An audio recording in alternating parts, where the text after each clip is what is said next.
board member and annual meetings and awards committee chair. Thank you for joining us this morning for our annual meeting and board installation and volunteer award presentation. We would like to thank and acknowledge our event sponsors, Amy and Jeff Strauss, our table sponsors, Shelley Dodell, and yours truly, and also Mackin Educational Resources for the books that are our centerpieces. And they will be donated to Women Helping Children Library Programs. And now, please welcome board member Anita Erto, who will say the Hamotzi.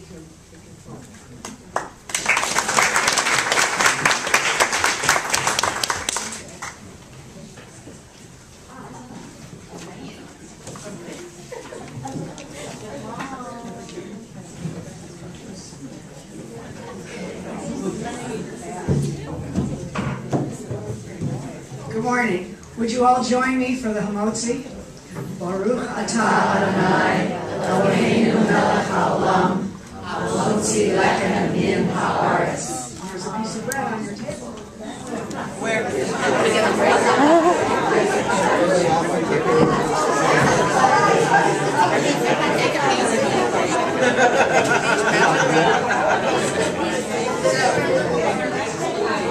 Our brunch today is buffet, and we're going to let each table know when they can get up to go to room 101, which can be reached from the back of the auditorium for our delicious food prepared by Homegirl Cafe.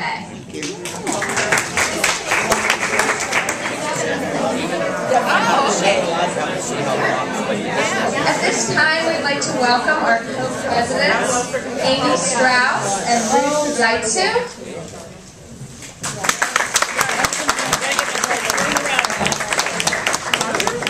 Good morning. Good morning, everybody. Oh, can you hear me? I want to first of all thank Suzanne Buckholtz and her committee for a fantastic annual meeting. A really beautiful idea to bring it home this year, and it's fantastic to see so many people in our building. It's just incredibly wonderful. So, as I was preparing my remarks last night, I was consulting my good friend Google after I finished consulting my good friends Facebook and Diapers.com. They were not as helpful as Google, however. And I wanted to find a good quote to sort of encapsulate what's going on, what's gone on in the last year, and what we have to look forward to. And, you know, Google is like a good shopping buddy, brings in a lot of, you know, nice dresses into the dressing room. Not everyone fit, but this one I thought really fit well. Nelson Henderson said, "The true meaning of life is to plant trees under whose shade you do not expect to sit." Plant trees under whose shade you do not expect to sit. When I think about the work that we do here,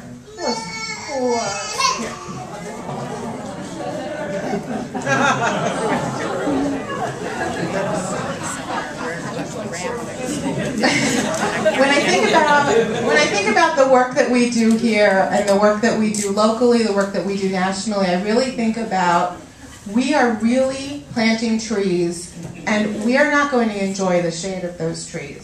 Talkline volunteers show up not so that they can answer their own phone calls, right? And we advocate for victims of domestic violence not because we think one day our husband's going to backhand us, right? We plant these trees for generations to come, for people who are in need and at risk, and perhaps for the future. And that's what we're doing, and that's what I wanted to acknowledge and celebrate today. And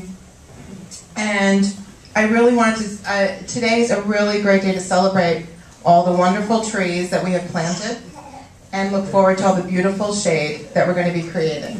Thank you.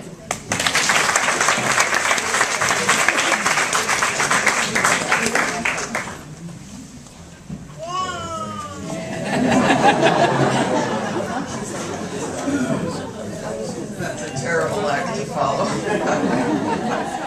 And of course, I thank everyone for coming.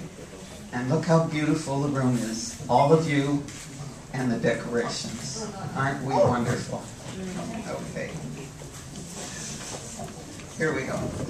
It's a privilege to share the afternoon with all of you, particularly our distinguished honorees, my co-defendant, Amy, and with our dedicated board of directors. One of the most interesting developments during the past year's service has been the burst of youthful creativity and energy in our chapter and our two wonderful new life members.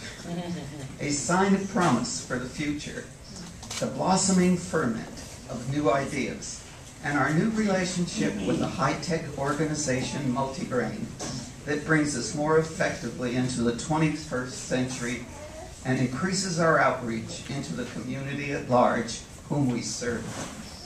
The staff has been supportive and exemplary.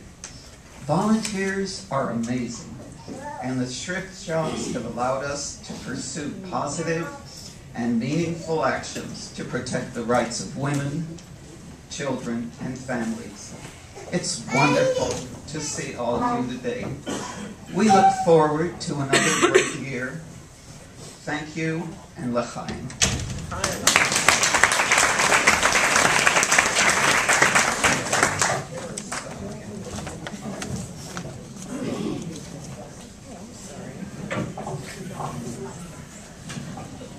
So we have a very, very special guest with us today.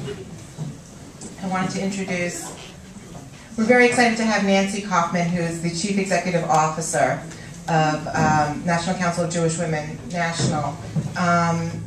And she is brand new to us. She has had a distinguished career as a public servant, advocate, and nonprofit leader. Prior to joining NCJW, she served as the Executive Director of the Jewish Community Relations Council of Boston for 20 years, where she led the social justice, Israel advocacy, and governmental affairs agendas for Boston's Jewish Federation and its agencies. She's a graduate of Brandeis University and received an MSW in Community Organization and Social Planning from the Boston College of Social Work, and has a mid-career master's in public administration from the John F. Kennedy School of Government at Harvard. Not too bad. She's also a recipient of an honorary doctorate in public service from Northeastern University. Among other honors, she received an award for greatest contribution to social policy from the National Association of Social Workers in 1980, the Alumni Achievement Award from Brandeis University in 2002, and the Woman of Valor Award in 2007 from the Jewish Funds for Justice. She just recently received the Bernard Reisman Award for Professional Excellence from the Hornstein Jewish Professional Leadership Program at Brandeis. And the award was established by the Hornstein Alumni Association and friends and colleagues of Bernard Reisman in order to recognize a professional who has demonstrated innovative work and significant leadership, as well as a commitment to the standards of excellence, Jewish commitment, and sensitivity to others, as reflected by Bernard Reisman in his work. And so I'd like to call Nancy Kaufman up.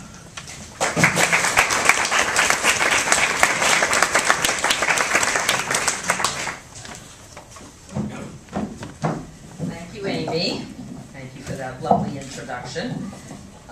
It's really wonderful, wonderful to be here. Thank you, Ruth and Suzanne and Hillary, for inviting me. I've been on a listening tour going around the country to different sections, and I like to quote the past national president of NCJW, Phil Snyder, who taught me when I was in Palm Beach about a month ago, when you've met one section, you've met one section. And I think that is really true, and I'm really thrilled to be here and to be able to meet all of you and to visit tomorrow with the staff and go look at some of your programs, because it's just so valuable for me to, if I'm going to represent the stories to be able to see them firsthand. So it's really, really great to be here. I've officially been working as NCJW's CEO for a little more than 4 months.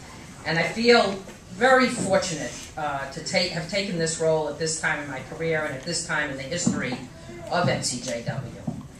NCJW members, as all of you know, or many of you should know, have been part of just about every major progressive social movement in this country during the past century.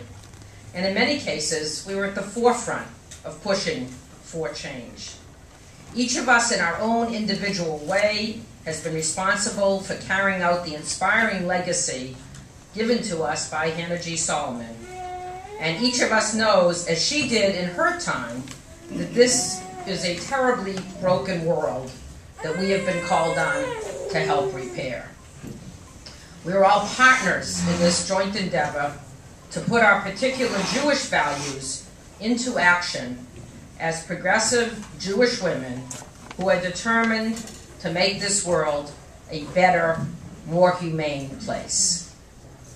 NCJW members make many contributions to this work, from providing direct services for vulnerable women and children in our own local communities, as you do here in LA, to educating and advocating at the state and federal levels for more equitable and responsive social and economic policies, to participating in philanthropic efforts designed to strengthen NCJW and advance our work locally, nationally, and in Israel.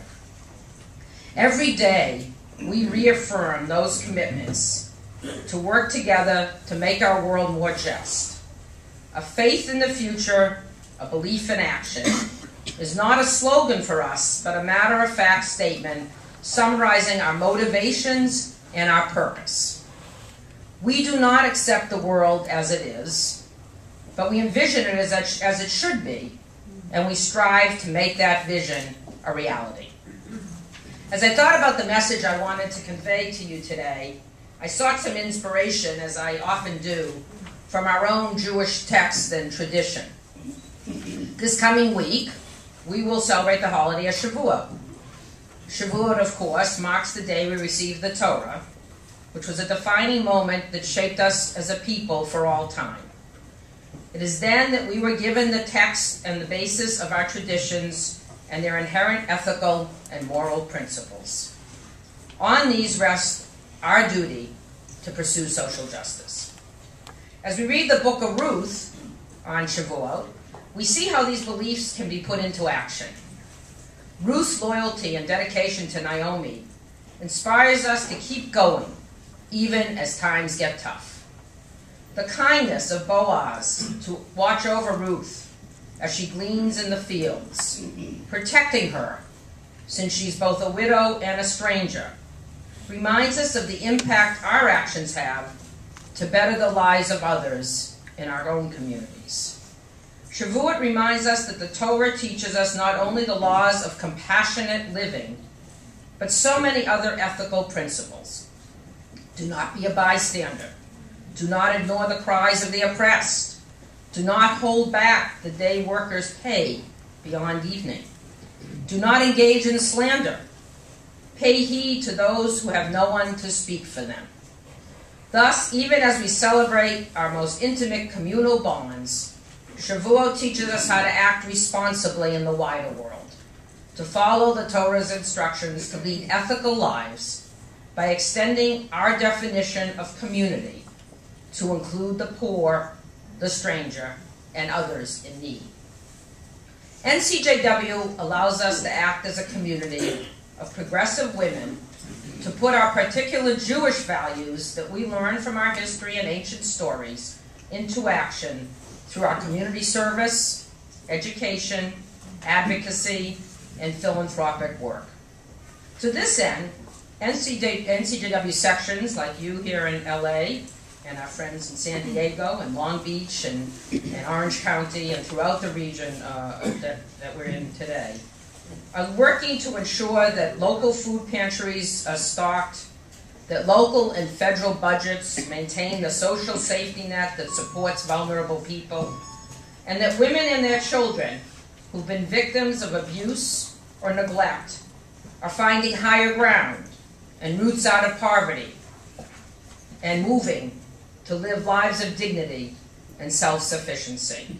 In addition to the Higher Ground campaign, the Plan A campaign for contraceptive access seeks to end barriers to access to contraception, sex education, and provide safe abortions when that difficult choice is made.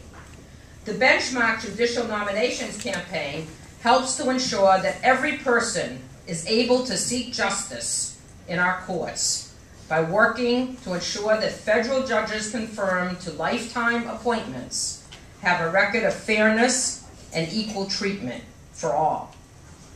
Each of us has a passion in our hearts for the work we do. Each of our homes and the homes of the people for whom we advocate is special and unique. Each of us finds the strength and determination to do this work from our own unique roots.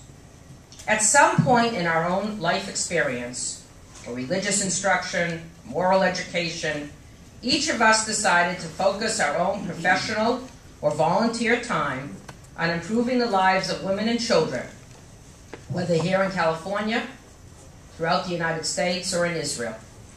We learn that change only happens when we are part of a community that knows how to build and access power.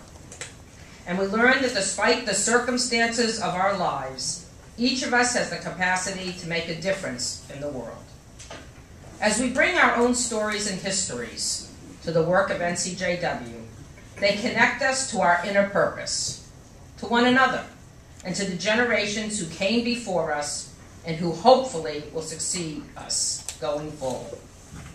We stand proud as progressive Jewish women, and if NCJW is going to grow and continue to be a force for social change, we must make a commitment not only to continue our own involvement, but to reach out to our children and grandchildren, our siblings and their children, and friends and colleagues.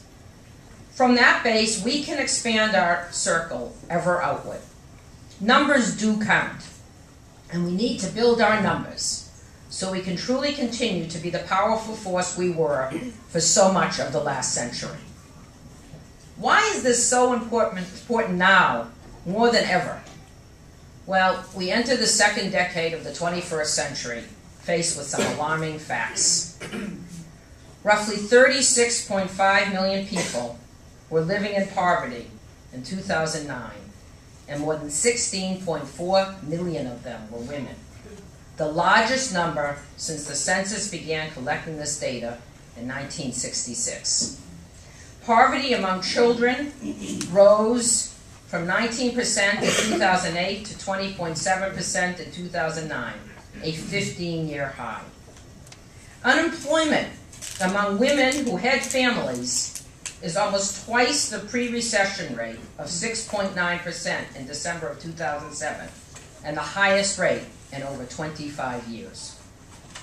Women are 45% more likely to be poor than men, and women make up 70% of the elderly who are living in poverty. In a single day, more than 65,000 victims of domestic violence are served in the United States, while another 10,000 requests for help go unanswered. Women in the United States lose nearly 8 million days of paid work each year because of domestic violence perpetrated against them. And at the same time, the safety net which our government created in the past 80 years is fraying. Basic entitlement programs like Social Security, Medicare, and Medicaid are the focal points of the budget and deficit debates dominating the news at the federal level. These safety net programs are absolutely key to women. Consider the following. 22 million adult women, 1 in 5, rely on Medicare for basic health insurance protection. Medicaid pays for more than 2/5 of all nursing home spending. Not surprising, since average annual income for women ages 65 and over is about half of that of older men. And older women are almost twice as likely as older men to have annual incomes below $10,000. Medicaid pays for 40% of all births in the United States and 71% of all publicly funded family planning services. Younger women rely on Medicaid more than men do. Nearly 17 million low-income women, 18 to 64 years of age. Women make up 3/4 of the adult Medicaid population, even though women without children and without disabilities are usually ineligible, no matter how poor. While the problems needing solutions in the United States are huge, unfortunately the situation in Israel is not much better. As a recent editorial in Haaretz posited, Israel's greatest threat is not security, it is poverty. Despite the incredible growth of Israel's economy and her unparalleled success in high tech, 1/4 of all Israelis live in poverty. 1.8 million citizens, including 850,000 children. In 2009, according to a recently released study by Israel's National Insurance Institute, 23,500 more people became poor. And if those statistics are not reason enough for concern, then consider that according to an official report by the Israel Ministry of Social Affairs, the number of teenage girls seeking help on matters related to domestic violence during the last 5 years increased by 55%. The number of violent incidents reported against women rose by 60% in the Haredi sector and by 37% in the Arab sector. Over the past 5 years, eating disorders reported among teenage girls increased by 11%. I'm not trying to depress you or give you compassion fatigue, but if those facts are not enough to motivate us to take action, I assume that all of you have followed the efforts in the House of Representatives to defund Title X, which provides reproductive health and family planning services to more than 5 million low-income individuals each year. Defunding, which we were able to beat back, would have endangered millions of women and families who rely on Title X for key preventive services like breast and cervical screenings, HIV testing, and contraceptive education. The New York Times has gone so far as to call the campaign against women's health care services a war on women, stating in an editorial what we all know. These are treacherous times for women's reproductive rights and access to essential health care. House Republicans, it continued, mistakenly believe they have a mandate to drastically scale back both, even as abortion warfare is accelerating in the states. To stop them, President Obama's firm leadership will be crucial, and so will the rising voices of alarmed Americans. We can be proud that NCJW, members, sections all over the country, are among those who have indeed raised their voices on this issue through our emergency action campaign, Voices for Reproductive Choices, that we launched at our national convention in March. NCJW sections across the country have mobilized to spread the Jewish pro-choice and pro-family planning message in their local communities and to educate their neighbors and their elected officials. NCJW's voice has been heard through letters to the editor, petition drives, in-district lobbying visits, and lobby days in state capitals. On April 7th, I had an out-of-body experience. I stood on the stage on the Mall in Washington, April 7, 2011, for a pro-choice rally. And I said, I never would have believed that I'd be standing here when I was an advocate and so thrilled in 1973 when we passed Roe v. Wade. NCJW members came to Washington to stand up for Women's Health Lobby Day. We delivered over 6,000 signatures that were gathered through our petition drive, and we handed them directly to members of Congress. We joined more than 30 organizations in sponsoring this critical day of action, and we spearheaded an interfaith briefing and lobby training, and participated in over 30 interfaith lobby visits. During these visits, we shared with legislators an interfaith statement opposing restrictions on women's reproductive health care choices, signed by more than 25 faith-based organizations and communities. A statement that NCJW was instrumental in coordinating. We won the battle to preserve Title X in the fiscal 2010 budget, but we still have not won the war. because the fight to impose restrictions on women's reproductive health choices is continuing throughout the budget process and in state capitals across the country. And opponents of the right to choose made their point in the House on May 5th by passing H.R. 3, an all-out assault on abortion rights that would not only expand and make permanent the already restrictive ban on using federal dollars for abortion services, the Hyde Amendment, but raise taxes on employers who offer abortion coverage, even if it doesn't have anything to do with public money. They would bar private abortion-inclusive insurance coverage in state-based insurance exchanges to be offered under the Affordable Health Care Act, and effectively ban abortion coverage for low-income women, civil servants, members of the military, and any other women who receive health care paid for with federal dollars. H.R. 3 would also include a refusal clause, permitting health workers to refuse to participate in abortion services, which was previously a temporary measure. The refusal clause would not incorporate protections for patients' health or religious freedom. The abortion bans in H.R. 3 would reach millions more women and families than the current law does. It is a draconian attack that effectively rolls back women's rights to access a legal health service. Needless to say, NCJW will work tirelessly to defeat this bill in the Senate. I do not have sufficient time in these remarks to detail the other federal budget and deficit battles that are so important to women and families. Suffice it to say that our members are pressuring Congress on these issues, and our staff is on the Hill nearly every day delivering our collective message. I hope you're getting a small sense of what it means to have an organization, our organization, ready to act with section and at-large members willing to mobilize, and competent staff able to offer the needed support. An organization with a clear sense of its mission and role, with the track record and dedication that gives it the credibility to lead. To be that organization takes time, talent, and resources. And if we're going to win this fight, we need all three. Recently, the new NCJW Inc. board convened in Hamilton Park, New Jersey, where we came up with 3 strategic priorities to guide the 2011-2014 triennium. Interestingly enough, given the nature of the times we're living in, the priorities are not focused on our specific issue campaigns, but on the way we must structure ourselves nationally and locally to achieve our very ambitious goals. To this end, we will be focusing first and foremost on strengthening our grassroots and the connection between national and local members and sections. I'm going to repeat that.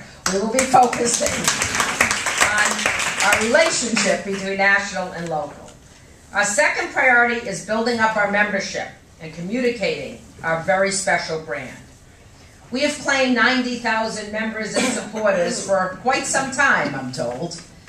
Perhaps it's time to build the number and build our power and influence. Finally, if we're going to succeed, we must raise the money to support our excellent education, advocacy, and community service work, both locally and nationally. We can and must raise the bar in order to continue to be relevant and vibrant in these very challenging times. Many of you are already doing your parts. But given the number of progressive Jewish women here and throughout the United States, we could be doing much more. We need to build a more unified, mutually supportive network, and we need a strategy to reach out to empty nesters, baby boomers, and yes, young adults, but not only young adults.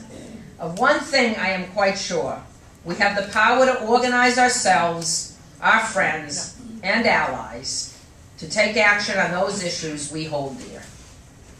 We can force our legislators and our government officials here and in Israel to look and reflect and see if they are acting in accordance with our most basic American and Jewish values of dignity and equality for each and every person in our midst. We do vote, and they know we vote. The particular strength of NCJW is the power of our grassroots, combined with the knowledge and expertise that we are so fortunate to have in so many local communities like you do have with your incredible staff under Hillary's leadership here in LA, in New York, and in Washington, and in Israel. It is really impressive. And I say that as someone who's been around for a while, and it's just an incredibly impressive staff that you all have put together. And an incredibly committed group of volunteers. I come from a state who gave this country one of the great speakers of the House, Tip O'Neill. And I often quote his most famous words, all politics is local. I am a community organizer, as you heard from Amy, by initial training, and I truly believe that it is at the grassroots level that we can be the most effective. But we need the technical and financial support to do so. I came into this role with a long and deep history working at the local and state levels. As I visit our section, I seek to listen and learn about what is unique in each community and how NCJW members can work together to make this organization the absolutely best and most effective advocate for women and their families in the United States and in Israel. We will only succeed if we work together to expand our membership, our dollars, and our capacity to act. We must arm ourselves with information, organize, and motivate our activists, and take action on the pressing issues of our time. We must stay focused, yet nimble, as we work together to take NCJW from great to greater. And it is, after all, through women, and some of you men who help us out, that continuity is possible. And let it be through women that repair of our broken world is realized. We in this organization, at this time, can and should be the most powerful, most well-organized, and well-funded Jewish women's voice for social change in this country. And I truly look forward to being your partner on this journey. Thank you.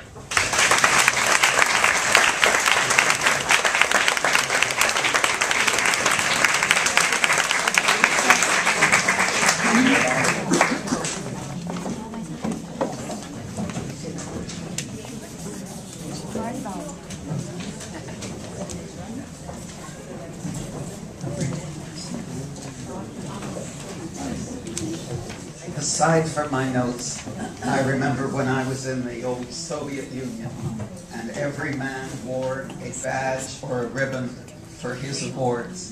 And I thought, if Nancy did that, she'd be just an amazing lady. Some of us were lucky enough to hear her at the convention. And you know why we are so proud to have NCJW's #1 advocate here today.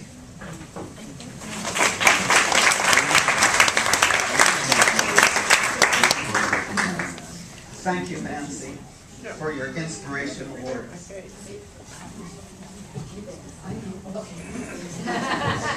Let's say the word bag, and I think they're meeting me. In these challenging times, it's reassuring to have a national leader who can bolster our spirits and help guide us to the higher ground of collective strength, powerful action, and progressive change. Often I pray, "Oh Lord, give us strength in these challenging times." And lo and behold, our national motto today is from strength to strength. Nancy, you have proven to be a leader who shows us the way. We can't do any better than that. And as a token of our appreciation, this is the blue bag.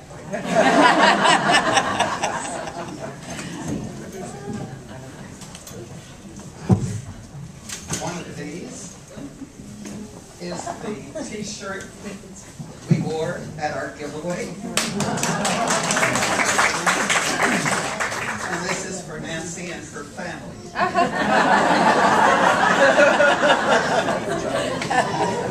And the other is something I treasure too. And that's in case she ever has time to be in the kitchen.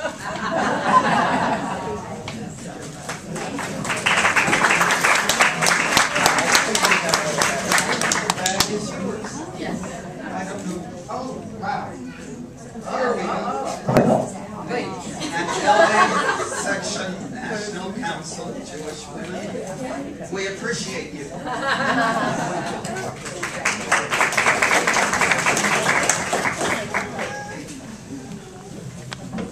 Hillary Self is our executive director. She's the guide who steers us on the road to achieving the NCJW mission, which you heard about so beautifully just now.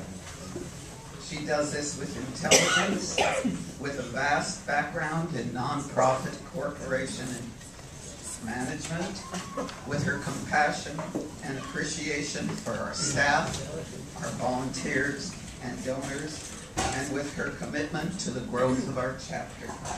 It's with distinct pleasure that I get to introduce my friend and yours, Hillary Self.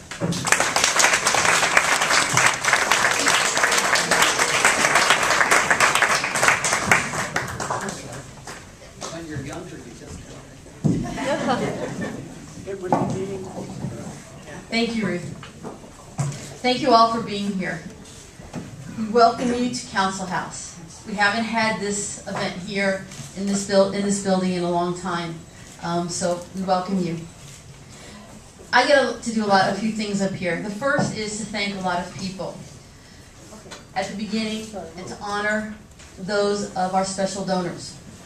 We have the following contributors who have made significant financial investment in our programs and services. We're profoundly grateful for their generous gifts and deep support and their commitment to their continuing support. So if we can just thank them and express our appreciation. To our special benefactors, we have the City of Los Angeles, the City of West Hollywood, June Miller, the Modestus Bauer Foundation and Fran Teller, the M.R. Bauer Foundation and Fran Teller. To our benefactors, Ethel Morrison.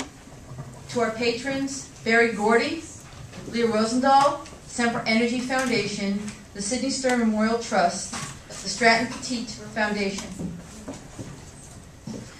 I thank all of them for their continuing and undying support.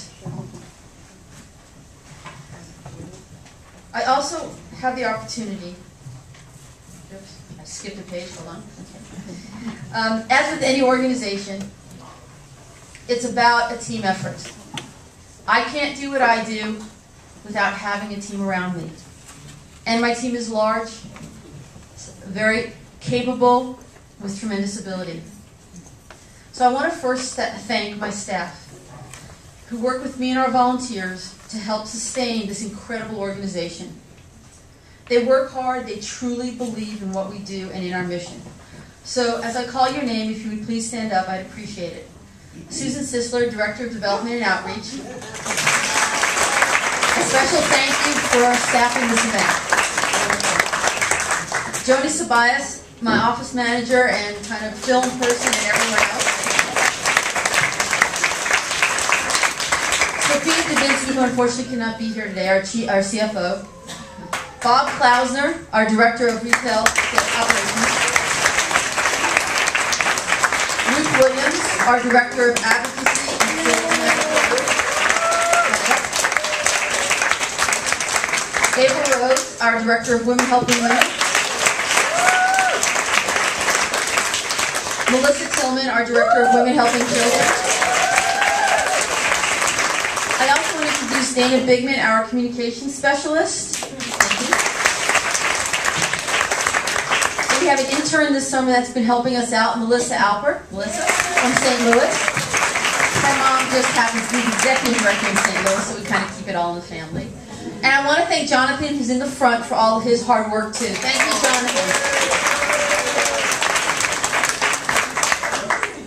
I also want to thank all the staff that's not here today, both here at Council House and in the stores. Without them, we cannot do what we do.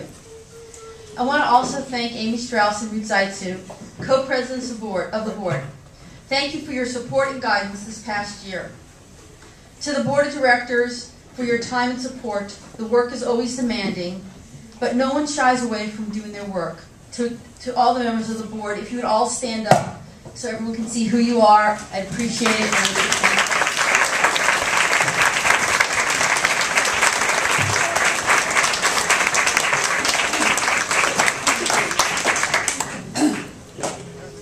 special thank you to Suzanne Buckholz and all the members of the annual meeting committee who have put together a great event. Thank you.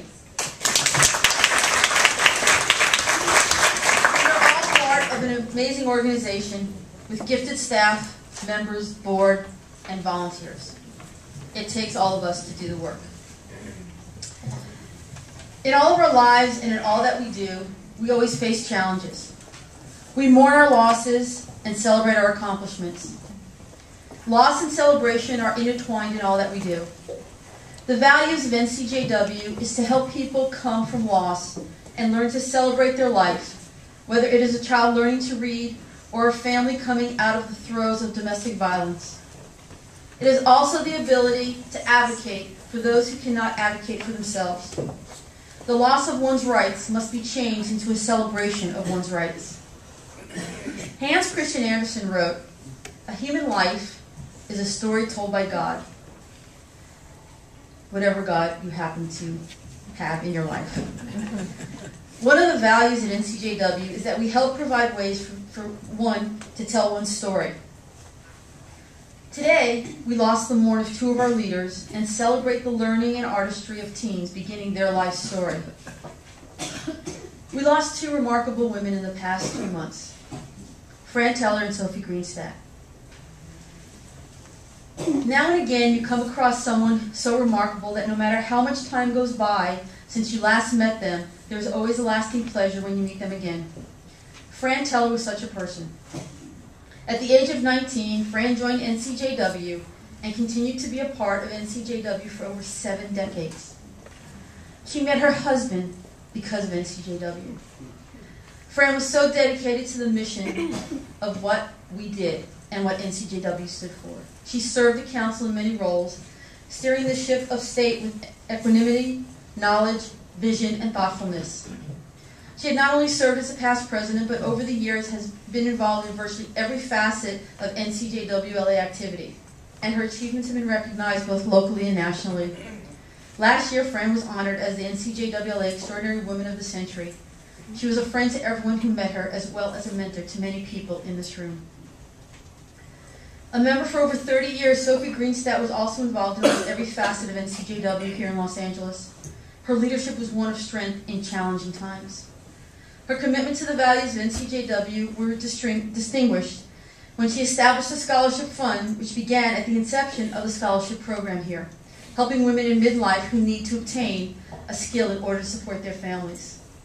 Sophie never missed an NCJWLA event and was a tireless supporter of our organization's activities. Her concern and loyalty to the organization was inspiring to all of us. I had the opportunity to learn so much from Sophie and Fran when I drove them home from many board meetings. They got to tell me all the things that were good, all the things we need to change. It was amazing. Their passion will always be with me. As Debbie Friedman wrote, "May the source of strength who blessed the ones before us help us find the courage to make our lives a blessing, and let us say Amen." Amen. The story told through the lives of Sophie and Fran were about making a difference through commitment and leadership. The next story is one that is just beginning for some special teens. One of our programs is providing volunteers and other support to Alexandria House, a transitional residence and house of hospitality providing safe and supportive housing for women and children in the process of moving from emergency shelter to permanent housing. Located in the densely populated and ethnically diverse Mid-Wilshire area, Alexandria House also serves its broader neighborhood community by providing educational and enrichment opportunities for residents and neighbors alike. The slides you're seeing on the screen is the process that the teens of Alexandria House went through to create the amazing artwork you see on our walls today. They were all created by these teens. It is called Flavors of Distortion. Each piece reflects their thoughts, ideas, and the creativity of those teens. It is their story. There are brochures on your table or in the back about this exhibition. And if you're interested and want to know more about it, please see Melissa. Raise your hand, Melissa. It's an amazing joint project between Alexandria House and NCJW to enrich teens' lives through not just art, but workshops such as yoga, photography, writing, and improvisational acting. We'd like to welcome two of our artists, Angie and Jessica. Please stand up.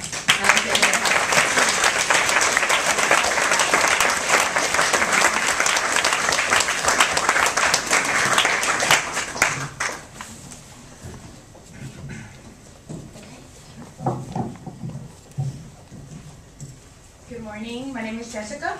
And I'm Angie, We've been part of the Alexandria House since I was 11. and I've been a part of the program since I was 4. Alexandria House has supported us in many ways, especially by helping us express ourselves through art. It has also provided us with a family and community that we can learn from and be a part of. We are so thankful that they've given us an opportunity to be here and that they've given us a chance to showcase our art. We are so happy to be here, and we want to thank NCJW for sending us such great volunteers. Thank you. Thank you.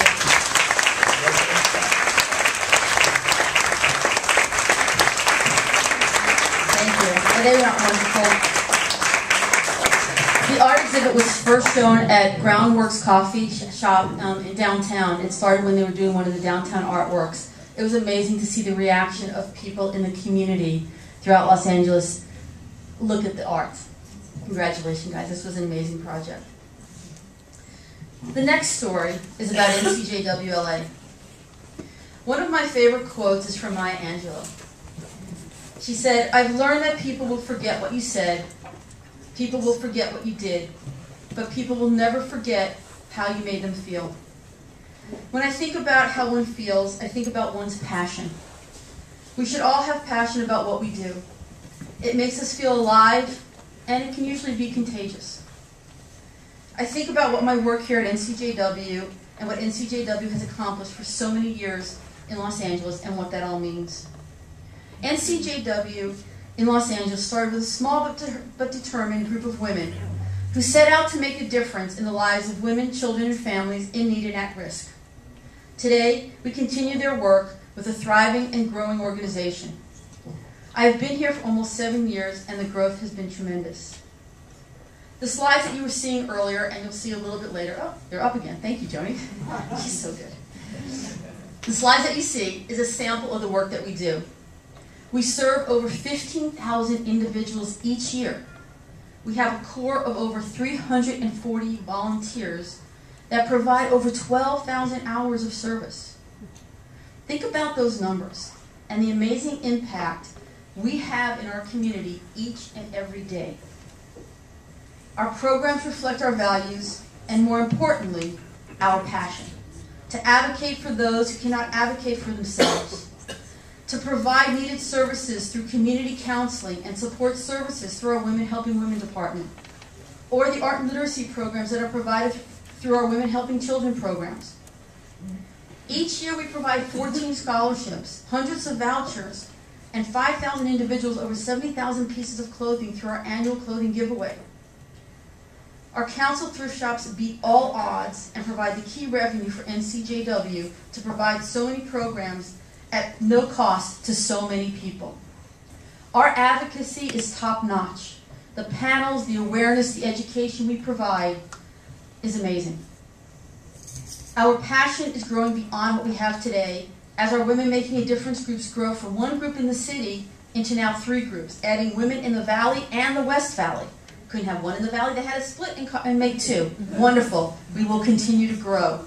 We will reach out to the communities that we haven't had as much of an impact on. Council House has also become a very busy community building, providing space to other groups that provide additional programs and services for our community. We are truly a center of the Los Angeles Jewish community and the Los Angeles community at large. The work we do goes back to the passion each of us has through our involvement in NCJW. We will continue to do the best we can to meet the ever-growing needs in our community. We will continue to be a leader in the issues that affect the people we serve. But at the end of the day, it is about how each of us can make a difference in the lives of another by the way we make someone feel. NCJWLA should be proud of how we make others feel. I thank you, And I thank you especially for letting me be your executive director. Thank you.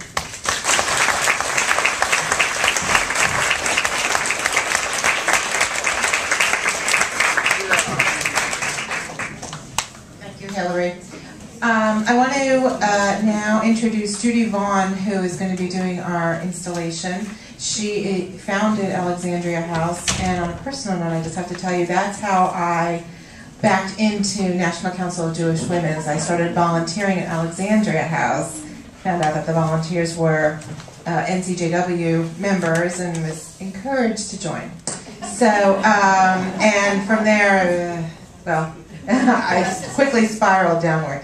So I would like to ask Judy Vaughn to come on up and help us out with our installation.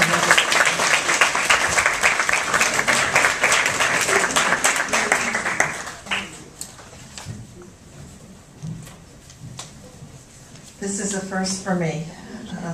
Amy and Ruth and Nancy and members of the National Council of Jewish Women, it is an honor to be invited to be part of this annual program.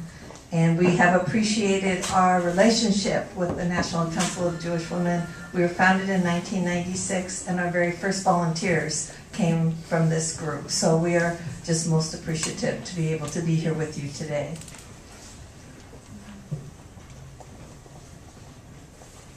So would Phyllis Cohen and Rebecca Wayne, board secretaries, come forward to cast the ballot for the membership?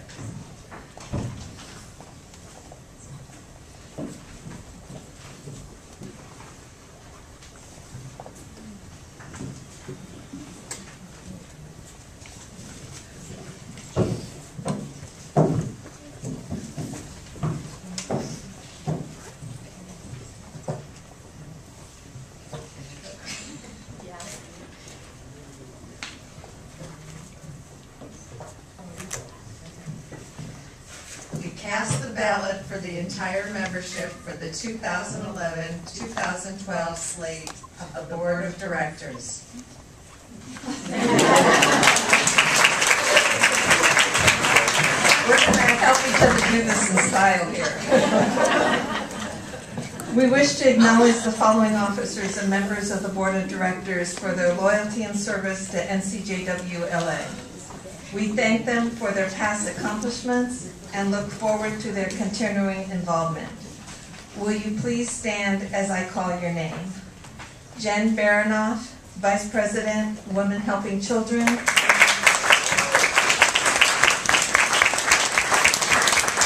Phyllis Cohen, Co-Secretary.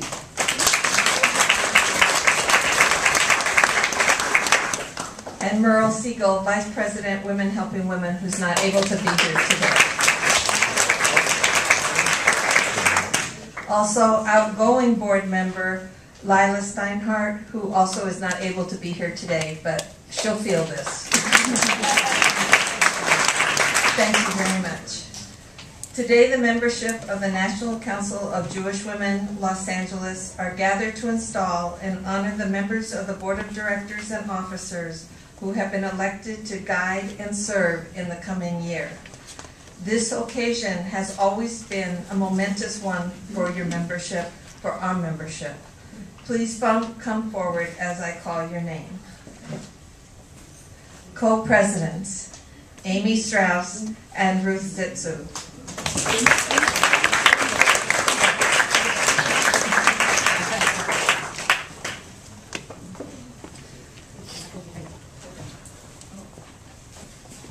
As you begin your second year in office as presidents, you will continue to take NCJWLA forward toward fulfillment of its mission of improving the quality of life for women, children, and families.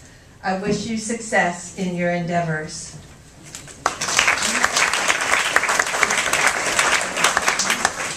Vice Presidents, Susan Isaacs, Vice President of Women Helping Children.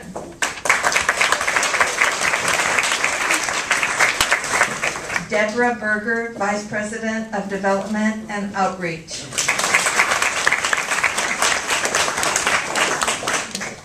Pam Brown, Vice President of Women Making a Difference. Sipra Namath, Vice President of Thrift.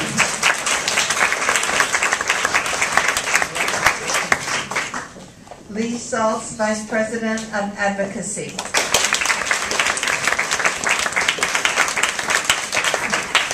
And Shelley Dodell, Vice President of Women Helping Women.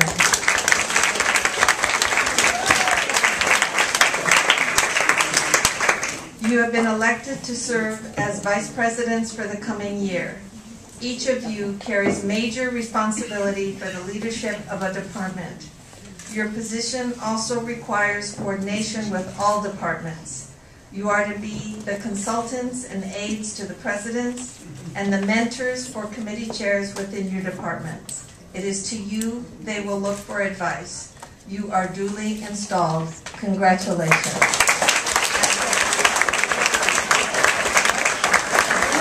And please remain standing. Next, Secretary Rebecca Wayne.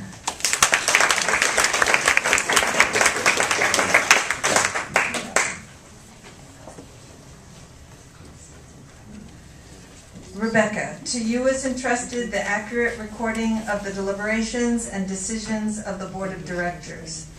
You are the keeper of our history, and your minutes will be the source of information in the future. Your objectivity and fairness will give security to the conduct of business. You are duly installed. Congratulations.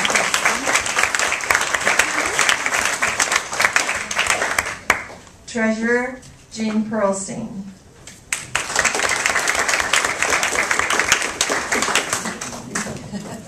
You need to join this group.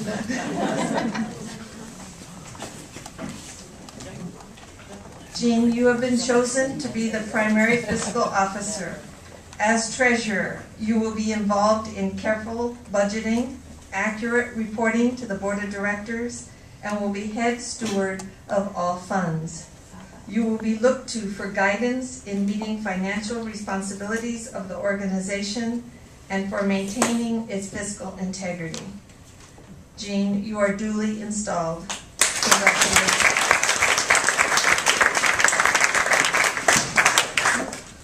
Parliamentarian Peggy Schwartz.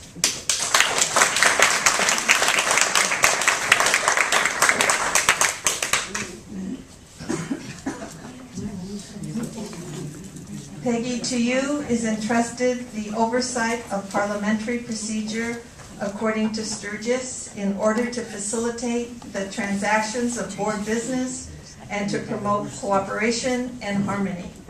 It is to you the board will turn to help them work effectively and protect the quality and rights of each person. You are duly installed. Congratulations.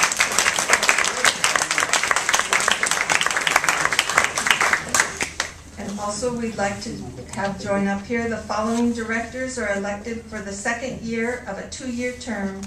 Please come forward as I call your name. Anita Arto, Suzanne Burkle, Debbie Newman, but she's not with us, and Marla Smith.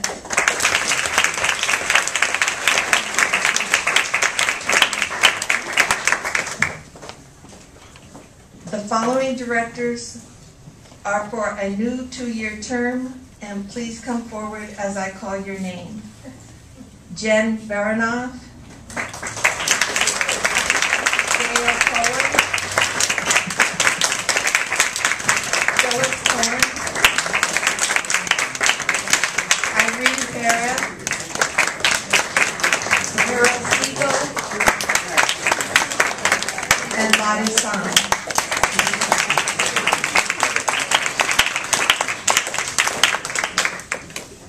You have been elected by your colleagues to serve as directors of the National Council of Jewish Women, Los Angeles section. Your responsibilities include the legal conduct of the affairs of NCJWLA section, the direction of activities, adopting and monitoring the budget, the thoughtful consideration of responsibilities to our national organization, to our communities, and to our membership. In addition to acting in an advisory capacity, You will each assume specific responsibilities within the organization. We look forward to you for objective and conscientious service as directors. You are duly installed.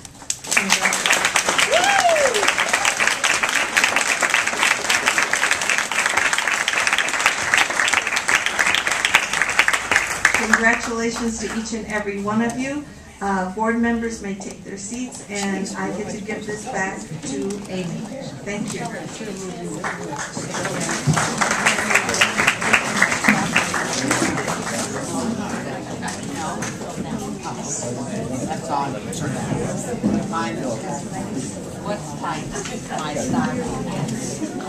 I would like to thank Judy Vaughn for being here and helping us out with our program, and to give her an honorary membership. You're an honorary member.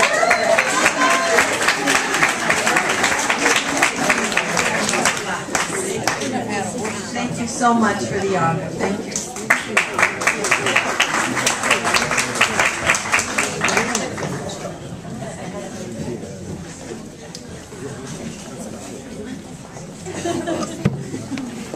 I think the rest of you ought to stand.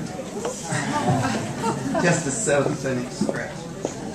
The annual President's Awards are given to individuals whose unique contributions have been recognized by the co-presidents and the board of directors.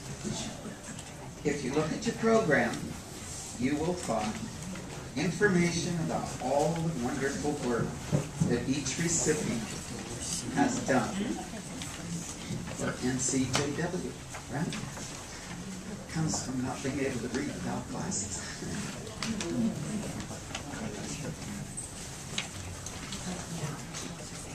Oh, Suzanne, won't you come forward, please? Deserves an extra level of thank you.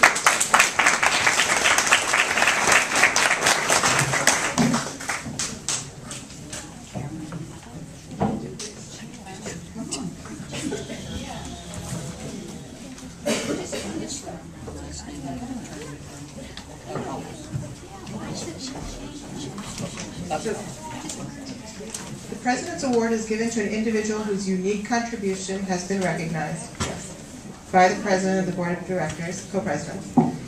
And our President's Awards this year are going to Suzanne Buckholtz and to Deborah Berger. If you could come forward.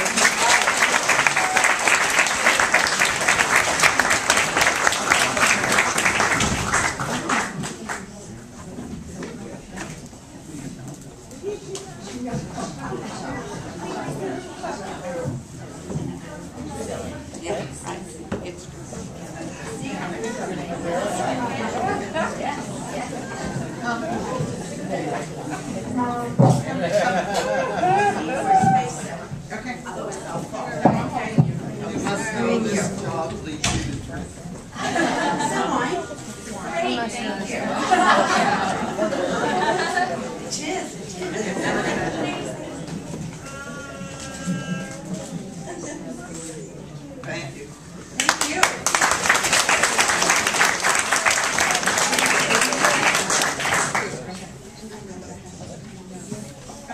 We always want you to hear. Yes, this is it. Thank you for all you do.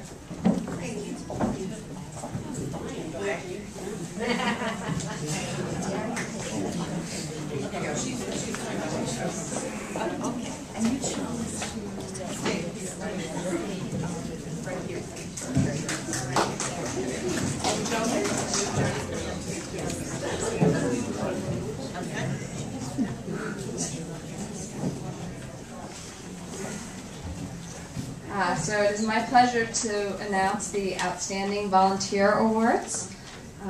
Please hold your applause until all names in each category have been read. When your name is called, please come to the front. And you can read about each recipient in your book. I will mention the main program that they are involved with. Lifetime Achievement. This is for an individual who has been an active NCJWLA member for at least 20 years. has been an officer or a board member, and who has made significant contributions to the organizations and its goal. Lenore Mechanic.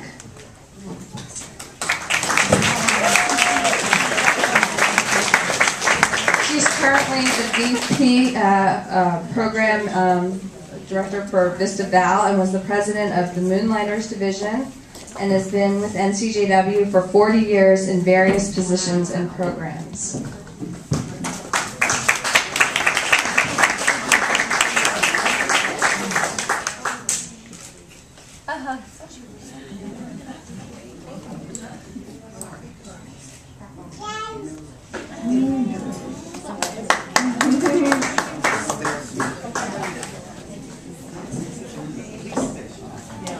The next award is the Hannah's Daughter Award.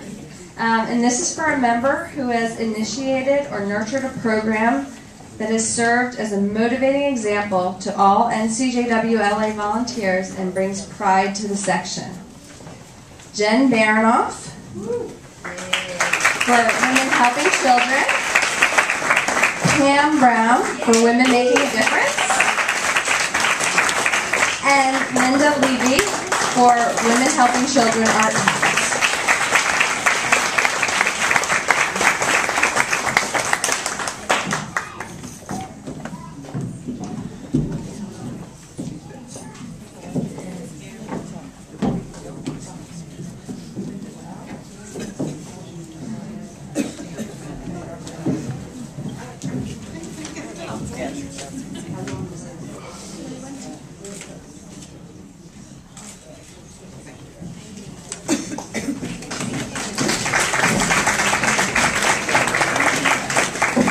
The next award is the Distinguished Leader Award, and it's for an individual who has been involved with NCJW for more than 5 years, continues to serve in a high-profile way in more than one area of the organization as a whole, and is currently serving as an officer, board member, or committee chair. Susan Isaacs for Women Helping Children, Advocacy, and Women Making a Difference. And Sipra Nemeth for Thrift. She was past president and Women Helping Children.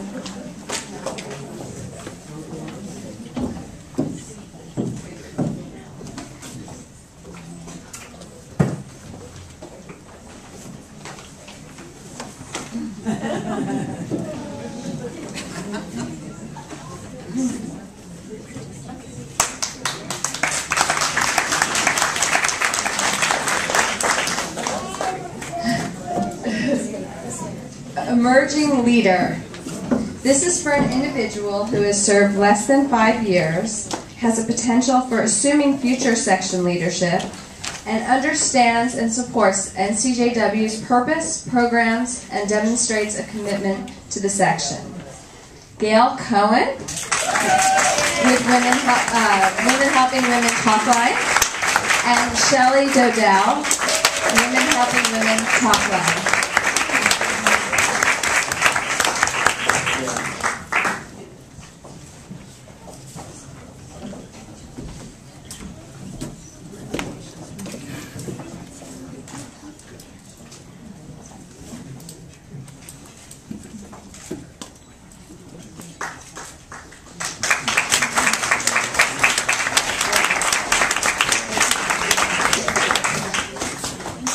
The next award is the Special Achievement Award, and this is for an individual who has made a contribution in one area of the organization, has shown commitment to the organization, and who understands and supports NCJW's purpose and programs. Renee Tenner Hertzberg for Women Helping Children, Art Bridges Culture. And the last 3 recipients, unfortunately, are not able to be here today. Betty Kin for Women Helping Children, Alexandria House. Helen Kosberg for Women Helping Children, Art Bridges Culture. And Clara Silverstein, Women Helping Children, Art Bridges Culture.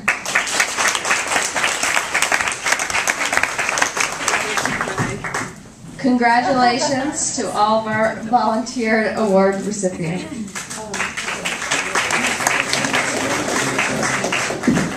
Oh, no, excuse me.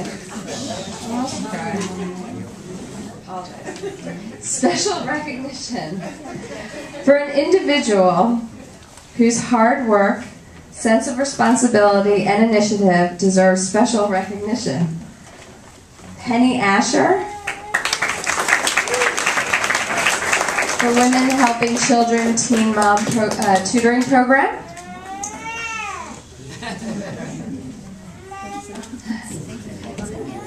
Caitlin Henry for Women Helping Children. She's not here. Lee Saltz for advocacy.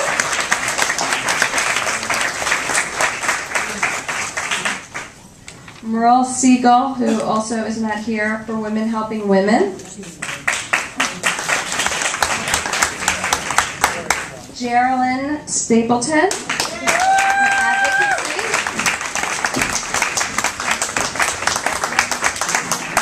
And Sally Wilt for Women Helping Women Talk Up.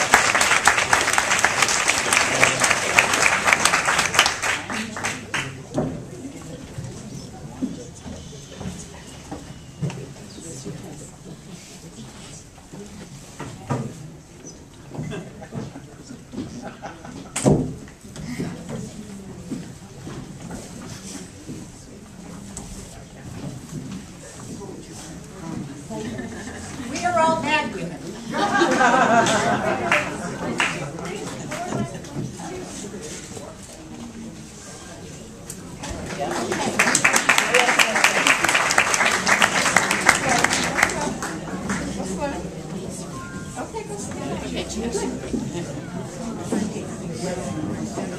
Congratulations to all of our volunteer award recipients.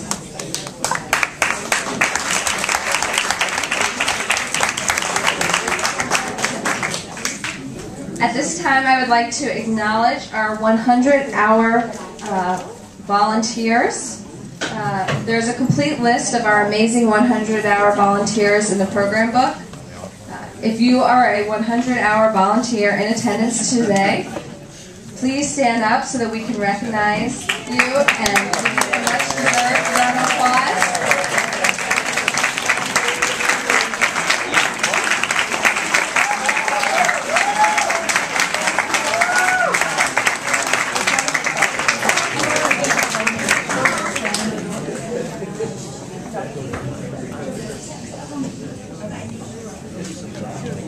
Ladies and gentlemen, I know you can hear me even without a microphone. I have an unscripted presentation. Suzanne doesn't know about it. We have three very special people in our audience today who have put in as many hours at committee meetings as their moms have. And so in honor of these three very special people, we have special 100-hour volunteer certificates for Sally Jane Strauss,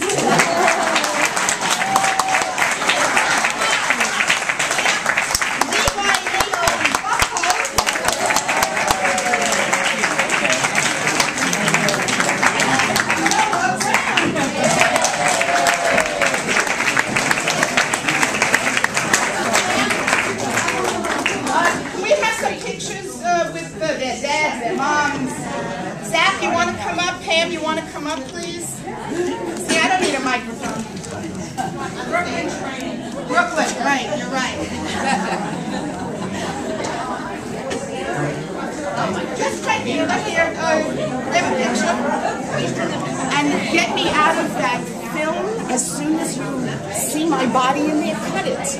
Oh, yes, you can. I will destroy it otherwise. I don't want my head in every picture.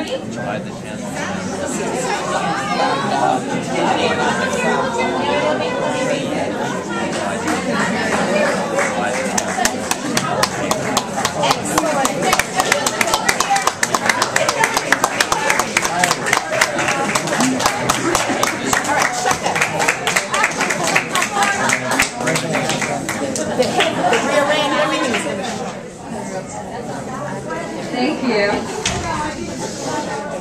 At this time, I want to give a special thank you to our Annual Meetings Awards Committee, Deborah Berger, Pam Brown, Sipra Nemeth, Jen Niles, Amy Strauss, Ruth Seitzu, and of course Susan Sisler, our Director of Development and Outreach.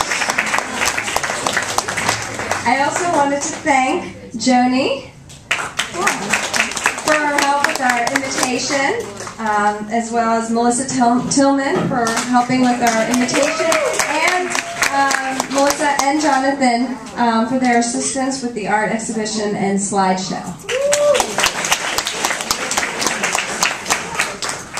And our annual meeting is adjourned.